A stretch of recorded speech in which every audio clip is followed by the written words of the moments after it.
So let's evaluate this problem here. 4 divided by 1 plus root 5. How can you get rid of the square root? Do you remember a way to get rid of the square root? Multiply by the square root, yes. And how can you do that? How can you get rid of this whole unit? I'll give you a few minutes to think about it. 1, 2, 3, 4, 5, let's go. Yes. If you said multiply by the same thing, 1 plus root 5, you will see that it doesn't quite work. We multiply by 1 minus root 5, and I'll let you FOIL it out. I'll let you FOIL it out and see what happens. Were you able to get rid of the square root? Okay. And can you explain why it is not a good strategy to cancel this 1 minus root 5? Cancel the 1 in the numerator and in the denominator, because they look the same. Why don't we just cancel them? I'll let you think about it. Because if you cancel them, we are back to where we were. We are back to where we started. We didn't get rid of the root, this root here in the denominator. But if you multiply this bracket and this bracket, remember we call that foiling.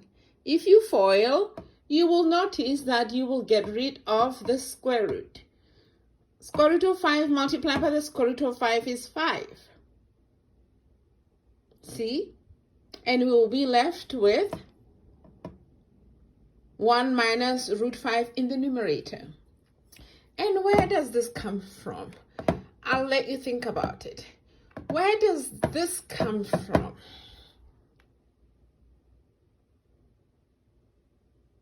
Okay, this was our original question, and we were faced with the problem here of getting rid of this root. And we knew that to get rid of this square root, we must multiply by another square root. And that was the strategy. And we decided that we were going to multiply this bracket by 1 minus the root of 5. But now we changed the original question. We changed the original question, so we have the same numerator. So this is the same as multiplying by 1. So essentially, we didn't change anything. Let me know if you have any problems. I hope you have a lovely day. And ultimately, you should be left here with 1 minus 5. 1 multiplied by 1 is 1. 1 multiplied by root 5, negative root 5 is negative root 5.